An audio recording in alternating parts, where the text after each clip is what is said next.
este estudio se ha revolucionado un poquito, ¿no? Esto es un descontrol. Entró Mica y esto se está todo desmadró. El gabinete menos el turco. Está todo el gabinete menos el turco, así es. Que es el presidente electo. Lo que pasa es que tuvimos una jornada movidita ayer. Algunos estuvieron allí presencialmente escuchando los anuncios oficiales, otros estuvimos escuchando a través de los vivos que había por allí. Todos muy expectantes de lo que fueron los anuncios de ayer, ¿no? Del presidente electo. Yo pensé que la Peti le iban a nombrar como ministra de algo. Es que estábamos todos esperando el turco. En realidad pensamos en el turco, dijimos, bueno, a ver, pero sí, no. También. Pero no se dio. No salió. No se dio. Dijeron, sigan siendo periodistas, chiquilines. Bueno, nombraron a los periodistas. Ya sí. Por adivinadores. A casi 23 días de que haya ganado la elección. ¿Adivinador? ¿Se dice? Me quedé pensando. No. Creo que es adivino. Adivino, diría. Sí. Finalmente, ayer el presidente electo Yamandu Orsi presentó su gabinete. Ya se habían manejado algunos nombres en la semana pasada y la otra también. Algunas ya se veían venir desde antes mismo de la elección, de acuerdo a los perfiles más que nada políticos, pero hubo algunos que sorprendieron, obviamente, porque vienen de la parte técnica. Por ejemplo, Carlos Negro, Mario Ludequín, también al frente de Cancillería, Negro, en el caso del Ministerio del Interior, entre otros futuros ministros. Yo quiero leer algo que decía el politólogo Daniel Buquet hoy, que sale publicado hoy en La Diaria, que principalmente los criterios que se tuvieron para este gabinete tienen que ver con la ley, con balances internos, por un lado, la cuota de género y la de idoneidad, y siguiendo esos criterios, apunta hoy La Diaria temprano, el MPP, que recordemos fue el sector más votado en las elecciones de octubre, finalmente va a encabezar 5 ministerios, Serenista 2, Cancillería y Educación y Cultura. La vertiente partidista también cuenta con uno, como es el caso de Edgardo Ortuño, al frente del Ministerio de Ambiente, el Partido Comunista, el Ministerio de Trabajo y Seguridad Social con Juan Castillo, el Partido Socialista también con Sibila en el MIES, la Amplia, PAR, uno cada uno, mientras que 2 ministros son independientes. Y esto es muy importante también. ¿Y a quiénes me refiero? A Negro, por un lado en el Ministerio del Interior, y también a Gabriel Odone, que cuentan con la confianza del presidente, nada más y nada menos, el presidente electo Yamandu Orsi, que son, recordemos, ministerios clave, además. Y en cuanto a esto que vos mencionabas de la paridad, bueno, decir que hoy justamente lo hablábamos con Cairo, ¿no? Si bien no es quizás lo ideal o lo esperado, es el gobierno que ha sido más paritario, ¿no? En cuanto a la conformación de su gabinete. Sí, tiene casi que los mismos números que el último gobierno de Tabaré Vázquez, por ejemplo. Exacto. ¿No? Antes de que se anunciara el gabinete, Orsi decía 60-40, 40-60. Sí. Bueno, finalmente se termina dando 36. Casi que 40% de mujeres al frente del ministerio y 60% de varones. Así es.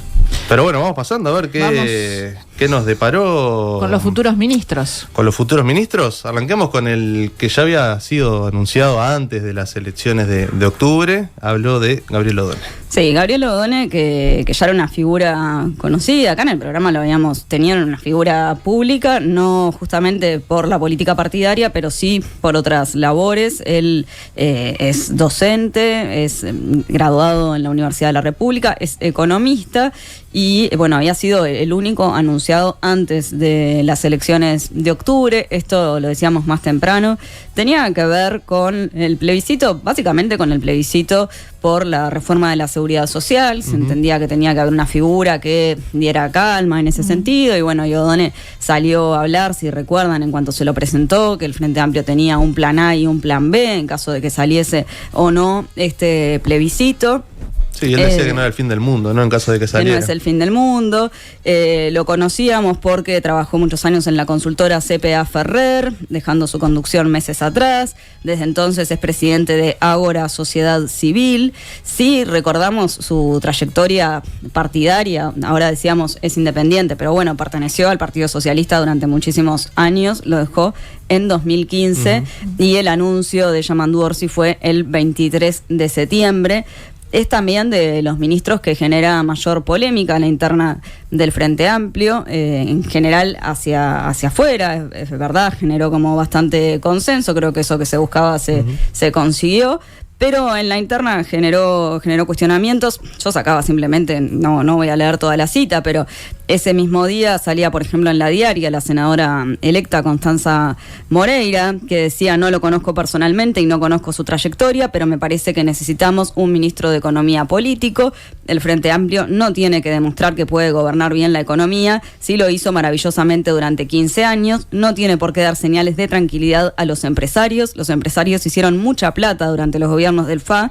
Los empresarios no apoyan al Frente Amplio por razones ideológicas. Si fuera por razones pragmáticas lo apoyarían porque a ellos les fue muy bien. Necesitas un ministerio político y a O'Donnell se lo ve como un representante del gran empresariado.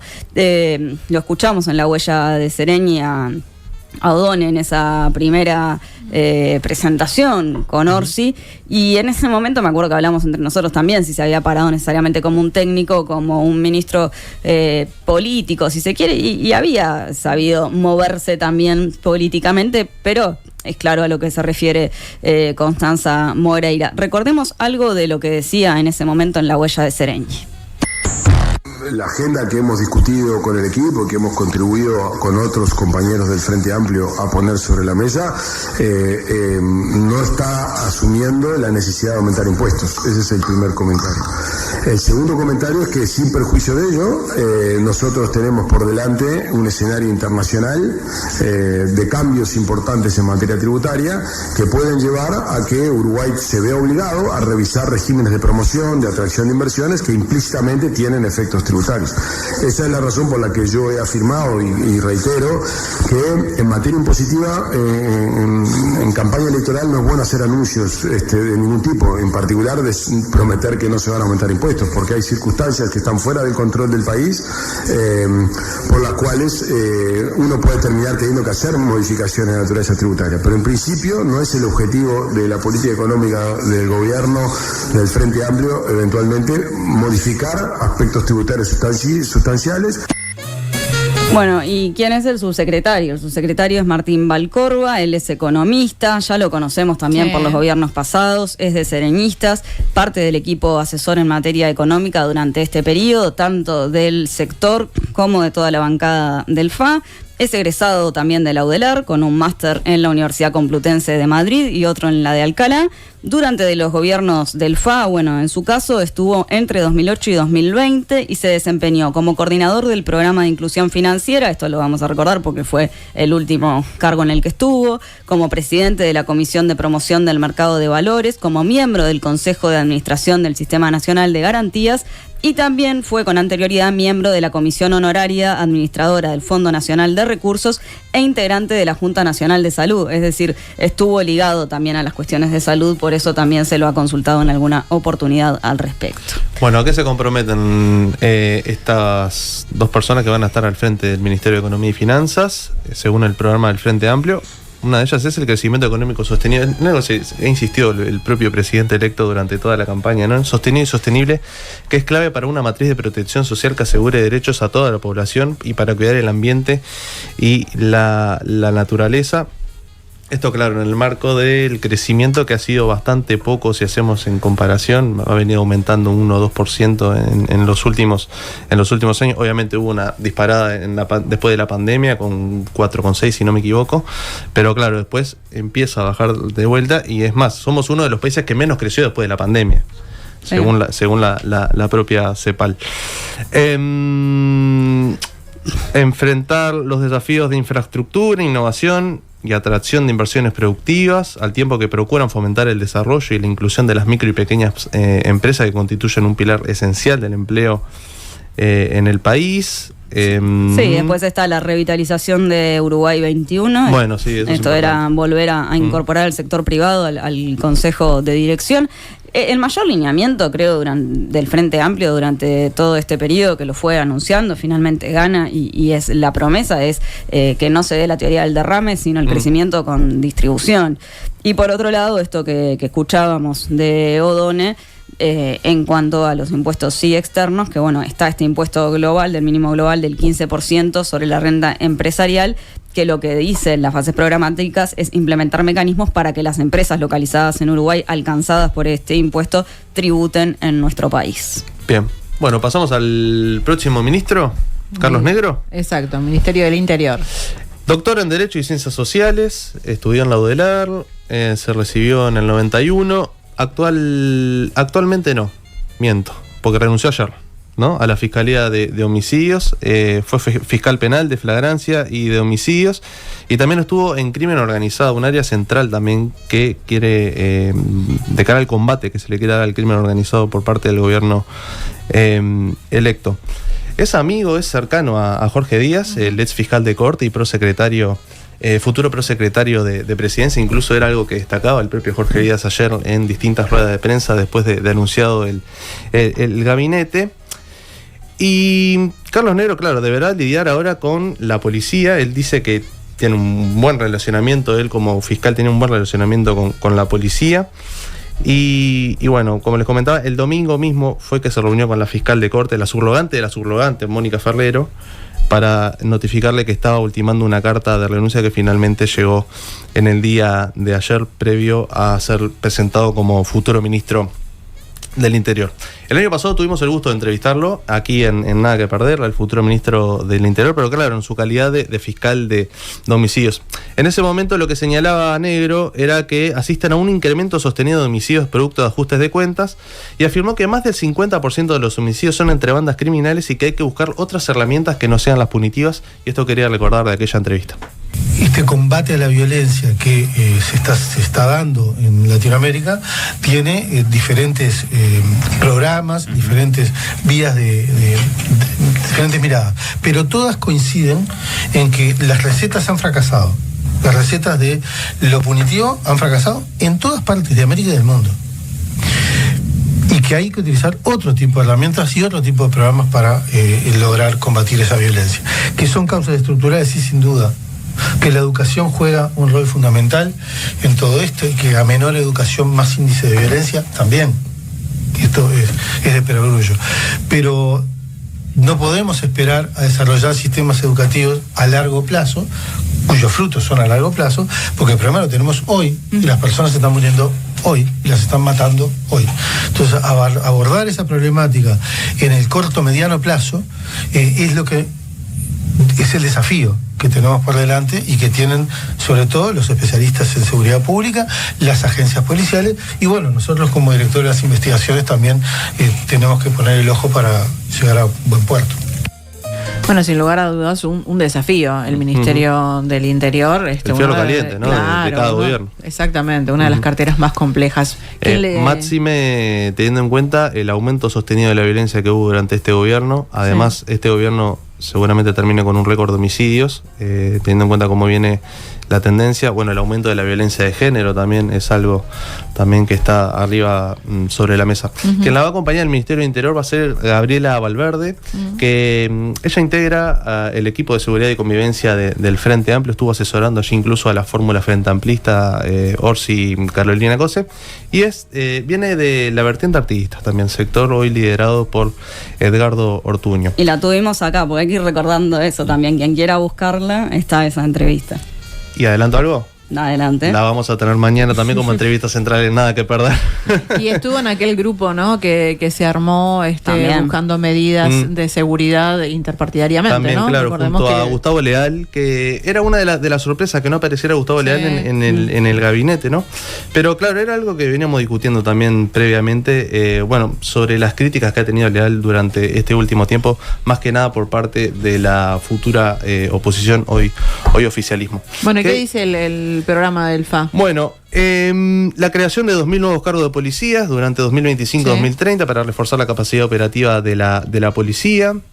dar un nuevo impulso a la instalación de cámaras y dispositivos de videovigilancia, llegando a las 20.000. Desarrollar un sistema integral de lucha contra el crimen organizado, era algo de lo que veníamos hablando. La creación y conformación de un centro coordinador unificado de seguridad en las fronteras y fuerte incorporación de 500 cámaras de videovigilancia también. El patrullaje intensivo y rotativo del equipo del PADO, el programa de alta dedicación operativa en los distintos barrios. La implementación del plan Más Barrio para el control del crimen organizado en el territorio. La creación de una fuerza especial de tareas con equipos de investigación criminal de alta dedicación operativa para cada una de las zonas asignadas. Esto es muy importante, disminuir la reincidencia a través del fortalecimiento de los programas de rehabilitación basados en la evidencia. Dotar a la Dirección Nacional de Medidas Alternativas de los recursos para el adecuado cumplimiento de su función en todo el territorio nacional. Y en esto también se suma la eventual creación en realidad del Ministerio de Justicia.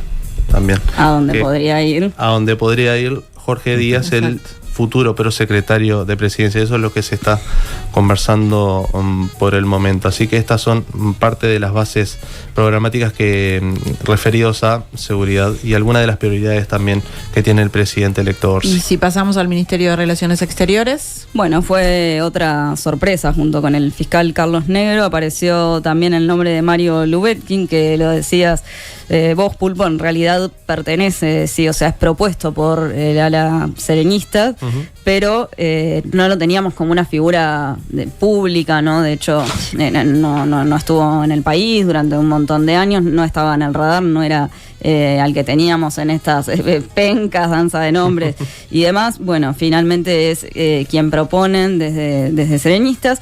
Será entonces Mario Lubetkin, que es periodista de profesión, director regional de la Organización de las Naciones Unidas para la Alimentación y la Agricultura, más conocida como la FAO. Comenzó su carrera profesional en el 79 en la agencia de noticias Interpress Service, en la que ocupó diferentes puestos con crecientes responsabilidades administrativas. Fue director general de esta agencia entre 2002 y 2014 y es en este año, en 2014, que se incorpora a la FAO. Allí coordinó proyectos con los gobiernos de Finlandia, Italia, España, Uruguay, Brasil, junto con el Programa de las Naciones Unidas para el Desarrollo y el Programa de las Naciones Unidas para el Medio Ambiente. Bueno, leíamos que este domingo él ya había agradecido, ¿no?, este nombramiento. La vicecanciller será Valeria Zuccasi, que ayer fue una de las dos personas, la otra fue Fernanda Cardona, que no pudo estar presente porque justamente está al frente de la embajada en Malasia. Hay que ver cuándo llega a territorio uruguayo. Durante el último gobierno de Tabaré Vázquez tuvo un rol protagónico como negociadora uruguaya en el acuerdo entre el Mercosur y la Unión Europea. Y lo que propone el programa del Frente Amplio básicamente es, bueno, reforzar el Mercosur, promover una política exterior que se centre en el multilateralismo, esto que hemos hablado tanto con Álvaro Padrón también aquí, y ser articulador, esto me parece bien importante, en los diferentes procesos políticos de integración regional, promover integraciones, promover instancias de integración regional y promover los procesos de paz, ¿no? Creo que en este sentido la Cancillería en este periodo ha sido bastante errática, lo hemos visto en algunas posturas en la ONU y en otros organismos internacionales. Hay que ver cómo se va a comportar ahora la Cancillería, que recordemos justamente va a estar a su vez Álvaro Padrón en este rol, ¿no?, desde la diplomacia presidencial, que veremos con el correr del tiempo cómo se conjugan ambas cuestiones. Sí, asesorando al propio Orsi, ¿no? Exacto. ¿Qué pasa con el Ministerio de Defensa? Bueno, asume Sandra Lasso, era uno de los nombres que estaba sobre la mesa desde hace ya algunos días. Hoy en día es senadora por el MPP, también integrante de la Comisión de Defensa en esta última legislatura. Fue incluso vicepresidenta de esa comisión. Y esto es bastante interesante. Ella fue parte de los diálogos por la paz al comienzo de las negociaciones de paz llevadas adelante en el proceso colombiano, en carácter justamente de representante del sector de ese sector del Frente Amplio en el año 2012. Colaboró también en conferencias de alto nivel de distintos países de Asia y más cerca en el tiempo tuvo oportunidad de convivir con la misión uruguaya, que en el marco de la misión de las Naciones Unidas en la República Democrática del Congo, ella representaba allí en ese país de África. En la actual legislatura es una de las 5 senadores electos, integra las comisiones de Población, Desarrollo e Inclusión, Derechos Humanos también, importante también teniendo en cuenta el compromiso también que asume el Ministerio de Defensa y el gobierno electo, lo que tiene que ver con la búsqueda de detenidos desaparecidos y continuar con la búsqueda de detenidos desaparecidos, obviamente. Después en Defensa y en Ambiente también, entre otras comisiones. Bueno, y en transición justamente uno de los temas que estuvo sobre la mesa tiene que ver con este proceso de compra de los buques OPB, ¿no? Claro. Tan criticado por el Frente Amplio y que bueno, estaba arriba de la mesa en esta transición que están llevando adelante, en especial el secretario de Presidencia Alejandro Sánchez y el prosecretario, el futuro prosecretario de Presidencia Jorge Díaz. Y esto era lo que decía en septiembre la senadora Sandra Lazo en su calidad de vicepresidenta de Comisión de Defensa. Es poca transparencia, que fue lo que se anunció ¿te acordás que se anunció como con bombos y platillas por parte del exministro? Y sí, poca transparencia porque, primero, licitación, proceso competitivo. Se presentan pliegos pagos, ¿verdad? Se declara desierta. ¿Por qué? Por cuestiones de costo, por cuestiones después se decide compra directa a partir del tiempo de entrega. Pero resulta que todas estas cosas fueron quedando para atrás.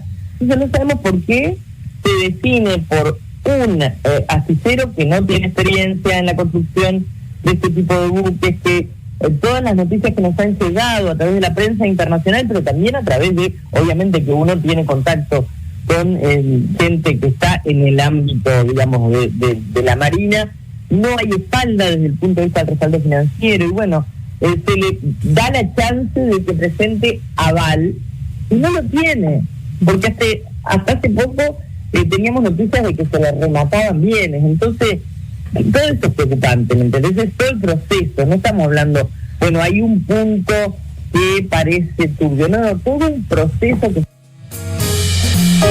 Bueno, escuchábamos entonces allí a Lazo, que ha seguido de cerca, ¿no? Todos estos temas. Ayer, cuando la estaban entrevistando, ¿no? Allí en el evento, se mostraba, bueno, muy segura, ¿no? De todos los temas y en su discurso en un momento, cuando le preguntan por la búsqueda de detenidos desaparecidos, su actitud es realmente sí, que te da como cierta esperanza de que se puede llegar a mover, ¿no? Todo el tema, porque bueno, se pone bastante firme con ese tema.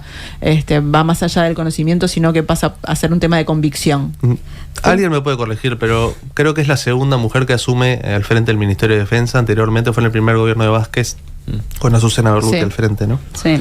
Te iba a decir, Pulpo, ahí en la subsecretaría alguien que nos sorprendió también, porque es otro de los nombres desconocidos generalmente. Sí, casi desconocido, pero muy conocido en la interna del Ministerio de Defensa, porque Joel Rodríguez, el próximo subsecretario, fue justamente director de recursos financieros del Ministerio de Defensa entre 2015 y 2020, en el último periodo del Frente Amplio, pero también integró justamente la Comisión para el Seguimiento y la Asesoría del Proceso de Compra de los Buques OPB que encabezó justamente este gobierno. Y previamente él había sido secretario político de la legisladora frente amplista Nora Castro también. Voy a leer una parte nomás de lo que dicen las bases programáticas referidos a defensa.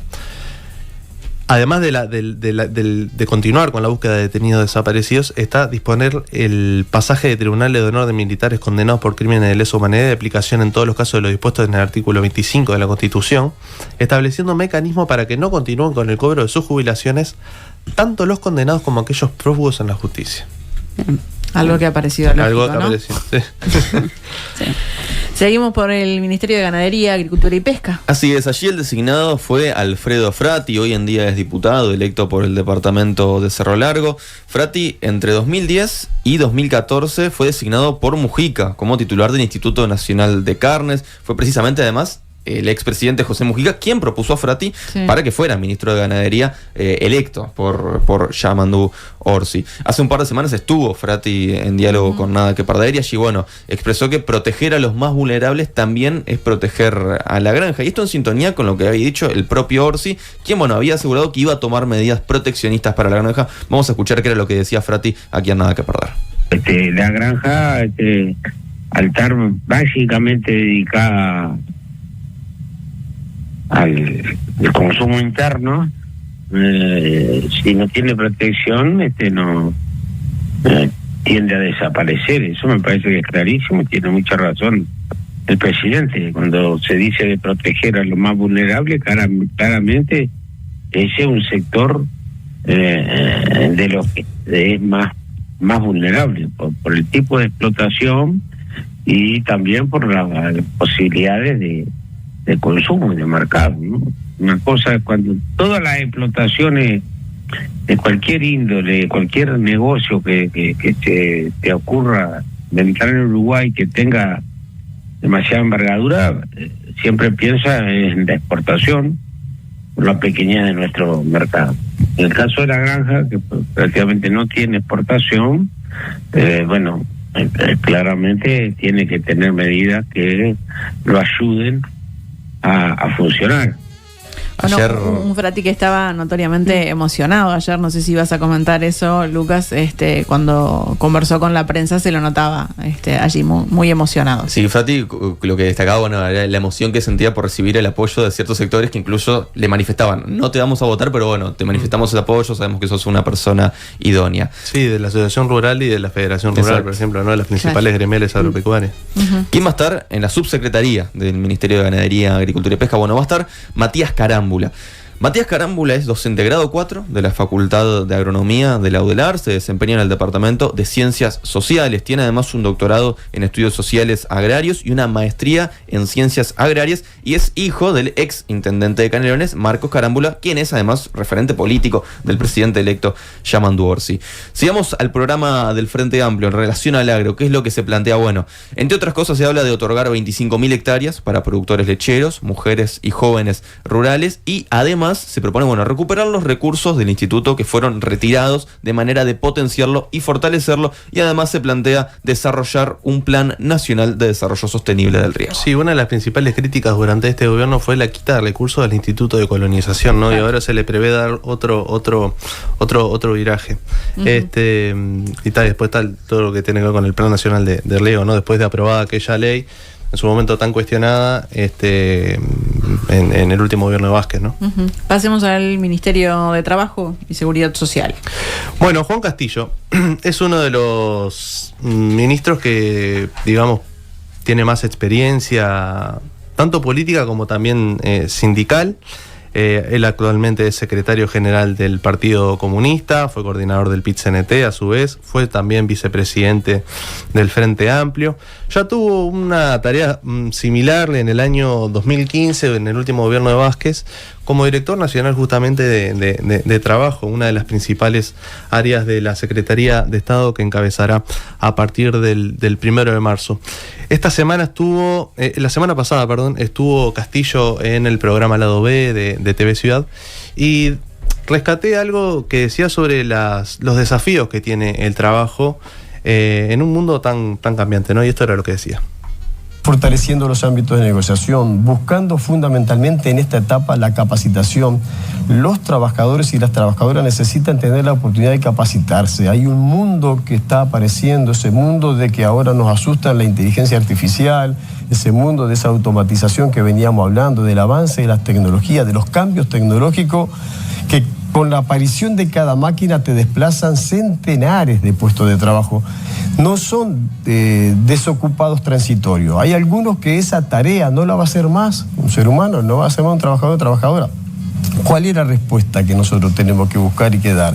Si viene una máquina que simplifica el trabajo del ser humano, que efectivamente hace mucho más cómodo la tarea, pero nos desplaza centenares de trabajadores, ¿y qué van a vivir? ¿Cuál va a ser el ingreso que van a recibir los trabajadores? ¿Cuál es la seguridad social que se le da cobertura para ese trabajador que queda desempleado con un puesto de trabajo destruido? Bueno, va a haber que pensar algunos otros elementos que hasta este momento, hasta esta realidad, no se han planteado, que me parece que hay que escuchar a todas las partes para poder revertir. Y hablando Bueno, podemos adelantar que Castillo mañana va a estar con nuestro compañero Álvaro Pan en Castillo en estará el jueves. 24. El jueves va a estar aquí en Info 24. Y anteriormente, como estábamos hablando de Lazo, también mañana es que va a estar Sandra Lazo, la futura ministra de Defensa, en Info 24. El subsecretario, el que va a acompañar a Castillo en el Ministerio de Trabajo, que ayer ya se reunió también con el PIT-CNT, que era lo que conversábamos hoy más temprano con Elvia Pereira, la secretaria general del movimiento sindical, es Hugo Barreto. Sí. Es conocido también por nosotros, lo hemos entrevistado varias veces. Varias veces hemos hablado con él, sobre todo de teletrabajo. De teletrabajo, sí. Era una de las personas que consultábamos, porque bueno, en esto de los cambios del trabajo, justamente en un momento se planteó esto, cómo se iba a regular algo que surgió durante la pandemia, ¿no? Sí, claro. El gran teletrabajo. catedrático. Sí, la inteligencia artificial también, bueno, la automatización, etcétera, etcétera, etcétera. Catedrático del Derecho del Trabajo y de la Seguridad Social por la Universidad de la República. Fue director del Instituto del Derecho del Trabajo y de la Seguridad Social también. Se supo desempeñar como asesor del movimiento sindical. Y quiero recordar que tuvo también cierto protagonismo en el último tramo de la campaña, porque fue el abogado de Víctor Björgan, el militante del Partido Nacional, que había dado su apoyo a Orsi después de las elecciones de octubre, y que fue echado de la Secretaría de Inteligencia, el lugar donde trabajaba. Lo tuvimos por ese asunto. Justamente a Barreto. ¿Qué dicen las bases programáticas sobre trabajo, un área central para el próximo gobierno? La primera va a ser el 2 de marzo, que una de las prioridades es avanzar en el diálogo social para una nueva ley de seguridad social, para una nueva reforma previsional. Recordemos, Castillo, del Partido Comunista, apoyó el plebiscito que llevó adelante el PIT-CNT, por ejemplo, ¿no? Fue uno de los sectores que apoyó esa iniciativa del movimiento sindical. Con las disputas internas que hubo también en su momento, ¿no? Dentro de los distintos sectores.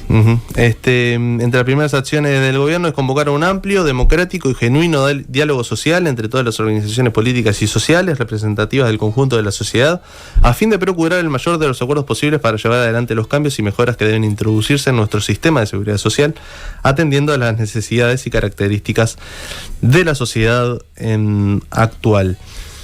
Otra de las prioridades también es generar trabajo de calidad vinculado a la estrategia de desarrollo sostenible y disminuir las inequidades laborables, particularmente las de género, generacionales, étnico-raciales y territoriales. Claro, esto en el marco de que hay 600.000 personas que están cobrando menos de 25.000 pesos, ¿no? 25.000 pesistas. Los 25.000 pesistas. Estudiar la viabilidad de planes de trabajo puentes entre zafras. Un eje central en la negociación colectiva, como también la política laboral en general. Esto asociado a las políticas de desarrollo también que prevé llevar adelante el próximo gobierno.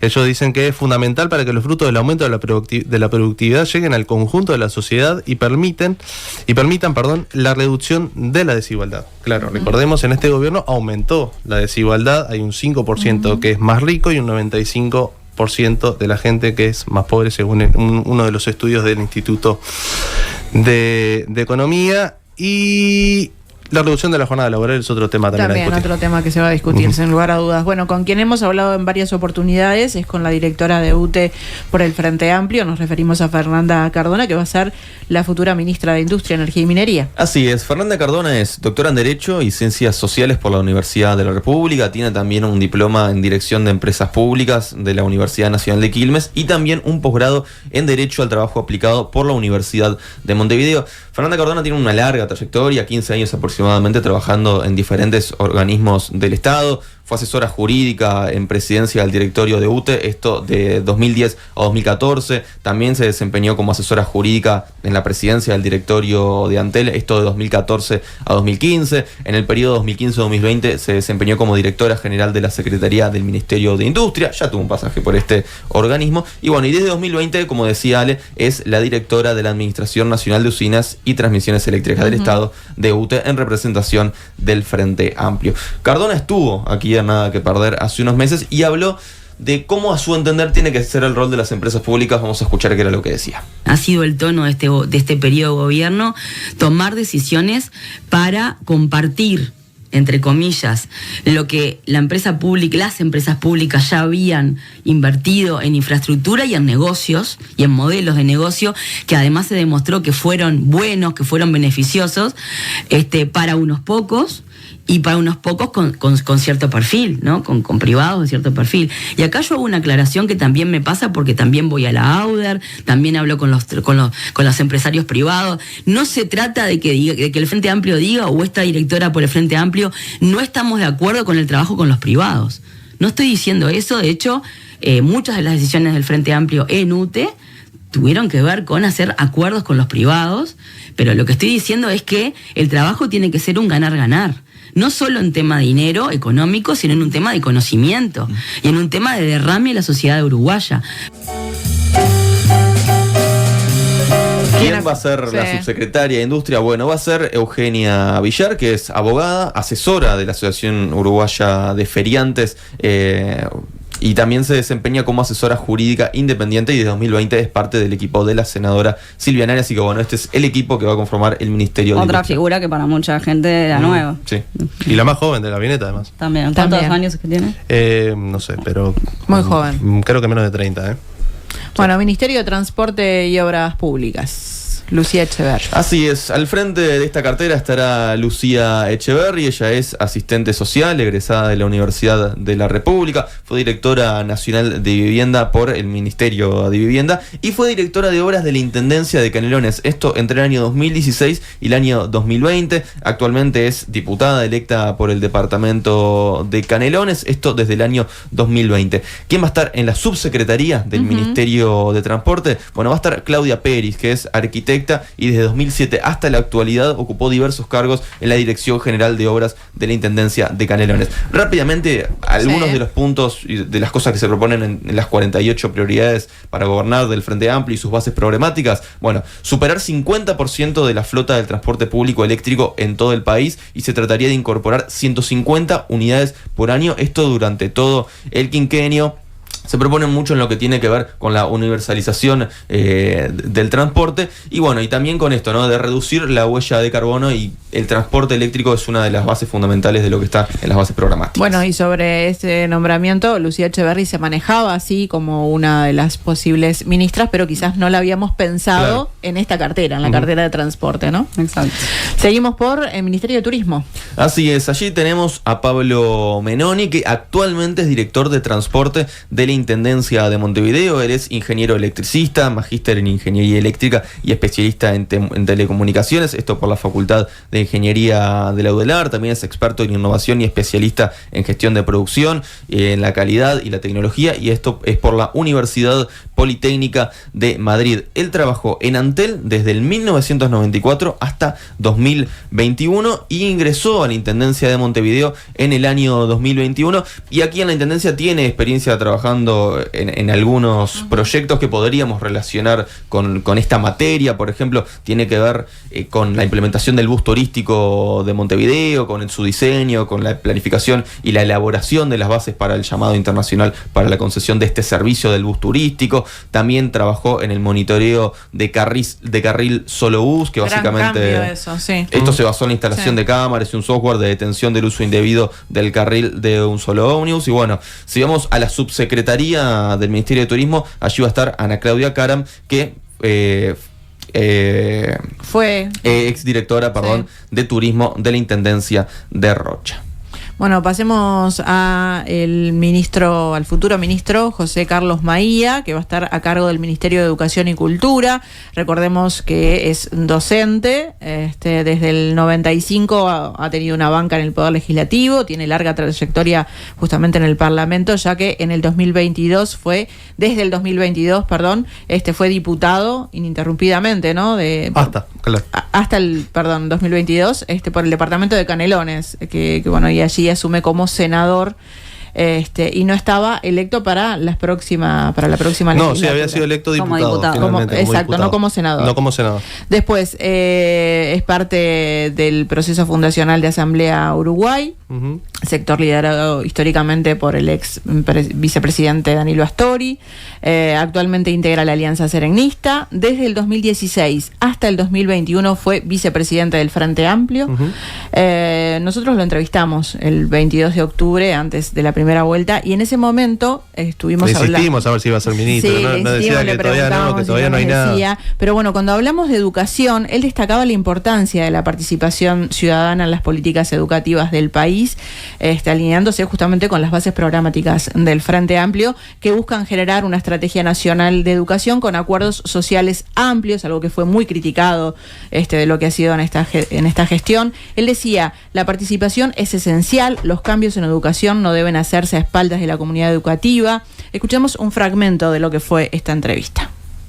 La ANEP, una vez que tú decidís, y ahí es donde tenemos que tener mucha puntería en quienes van, compañeras o compañeros, a dirigir la ANEP próxima además va a tener la participación de los órdenes docentes, eso ya es un compromiso también del programa, entonces ahí va a haber también un cambio cualitativo, y de ese lugar, obviamente, se convoca con el Ministerio de Educación y demás, con un rol importante, al Congreso. Y yo, a ver, le tengo fe a la participación. Yo no creo que tengamos cosas... María, ¿no? Una fe en la participación, claro, teniendo en cuenta cómo van a ser los consejos de los subsistemas también. Sí, eso creo que va a ser gobierno. Uno de los grandes Hubo cambios en la ley de urgente consideración. Exacto. Bueno, después quien lo va a acompañar es Gabriela Verde, va a ser la subsecretaria. Ella es maestra, fue consejera de primaria electa por los docentes durante esta administración, hasta que, bueno, por la LUC se elimina ese órgano. Es dirigente de ADEMU Montevideo, integra el Comité Central del Partido Comunista, y si hacemos memoria podemos mencionar lo que fue el arranque del año lectivo 2021, cuando como ex consejera de Educación Inicial y Primaria, como decíamos que fue electa por los docentes, y hacía unos días que ya no estaba en el cargo por esta ley, les encomendó a los técnicos de Estadística e Informática la realización de un estudio sobre la presencialidad plena en las escuelas públicas, algo que justamente ahora vemos los resultados, ¿no? Después de todo este periodo del ausentismo de los gurises. Bueno, ¿cuáles son las prioridades para gobernar en materia de educación? Bueno, por un lado, ofrecer un apoyo de 2.500 pesos a las familias con niños en centros de educación inicial y escuelas de la ANEP, duplicar la cobertura en jardines y escuelas a tiempo completo. Bueno, esto es parte del sistema de cuidados. Abrir residencias estudiantiles, retomar las políticas culturales territoriales. Es bastante amplio lo que tiene que ver con educación. Y creo que el más importante, que tiene que ver también con el Ministerio de Economía y Finanzas, es cumplir con el histórico pedido del 6+1, ¿no? Exactamente. Para investigación el desarrollo. 1% del PIB para investigación y desarrollo, ciencia, tecnología e innovación. Pasemos al Ministerio de Salud Pública. Está Cristina Lustenberg como ministra. Bueno, es doctora, es pediatra, y en el último gobierno de Vázquez fue subsecretaria de la cartera hasta que renunció a mitad del periodo y ocupó su banca en diputados. Desde la Cámara Baja, impulsó varios temas, ¿no? Enfocados en la infancia, y uno de los proyectos fue votado por unanimidad. Recordemos, esto salió hace muy poquito tiempo. La futura ministra es senadora electa por el MPP. Esto después del acuerdo que se hizo entre el Abrazo, el Grupo PAR y la vertiente artiguista. Nosotros hemos conversado con ella en diversas oportunidades, donde ha manifestado preocupación por el deterioro de la salud pública, sobre todo por la faltante de medicamentos, por la faltante de especialistas. Bueno, ha seguido los temas de salud muy de cerca. Quien la acompaña es Leonel Brioso, como subsecretario. Él es médico también, es profesor grado 5 de la Cátedra de Ginecotología en la Facultad de Medicina de la UDELAR, integra el MPP, hasta el 2022 fue encargado del Departamento Médico Obstétrico del Pereira Rosell. Desde la Administración de Salud de Servicios del Estado, desde ACE, decidieron cesar a Brioso, recordemos, argumentando que hubo irregularidades durante su gestión. Bueno, él se ocupó la subsecretaría del Ministerio de Salud Pública, y lo entrevistamos el 7 de octubre acá, y hablamos acerca de la necesidad de reformar el sistema integrado de salud. estamos promoviendo es una nueva vuelta de lo que es la implementación del modelo integral de atención, lo que se denomina el primer nivel de atención, y colocar dentro de las prestaciones obligatorias del sistema o por algún mecanismo similar que todas las instituciones públicas y privadas tienen que tener equipos de cercanía a nivel territorial cerca de los usuarios, integrados al menos básicamente por médico de familia y licenciado en enfermería, y con especialistas que formen parte de esos grupos y que hagan interconsultas cada semana o cada 15 días. Ahí estaría pediatría, ginecología, algunas especialidades médicas, fundamentalmente vinculados con la salud mental o psicología. Este tema del primer nivel de atención es clave y creemos que acá hay un fuerte rol en la complementación, sobre todo en el interior de servicios públicos y privados, para mejorar la gestión. Lo segundo del modelo de atención que estamos viendo es un incremento muy importante de los tiempos de espera en el sistema y de la atención por parte de especialistas. Vamos a darle respuesta a esto mediante un sistema nacional de recursos humanos del Sistema Nacional Integrado de Salud, que va a dar cuenta de los recursos médicos y no médicos de todo el sistema, mejorando, por ejemplo, la dotación. Si pasamos al Ministerio de Desarrollo Social, esta cartera queda a cargo de Gonzalo Sibila, del Partido Socialista. Lo va a ocupar justamente el secretario general de ese partido.